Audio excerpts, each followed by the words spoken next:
آپ نے یہاں پہ ماہ رمضان کی راتوں کے قیام کا خصوصی ذکر فرمایا ہے، اور اس کے علاوہ بھی رسول اللہ صلی اللہ علیہ وسلم نے ماہ رمضان کی راتوں کی جو خاص عبادت فرمائی ہے وہ قیام ہے۔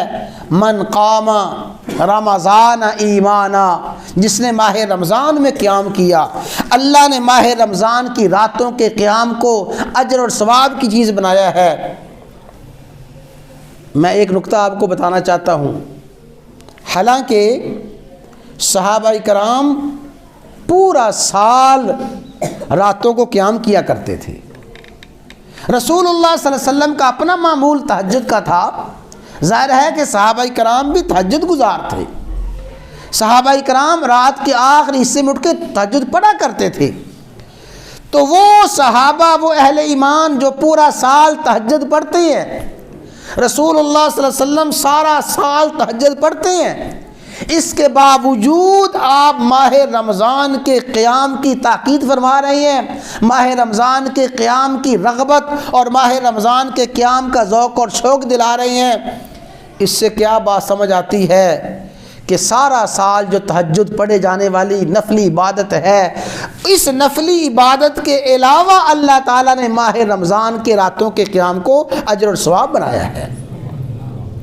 بعض لوگ غلط فہمی پیدا کرتے ہیں کہ جی تہجد اور تراویح ایک ہی ہے، قیام اللیل اور تراویح ایک ہی ہے۔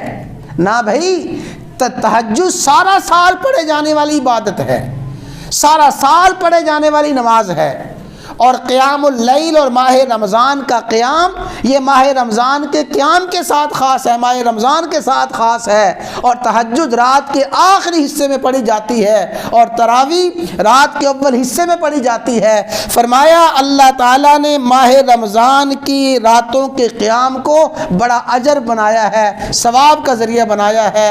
کتنا بڑا اجر ہے؟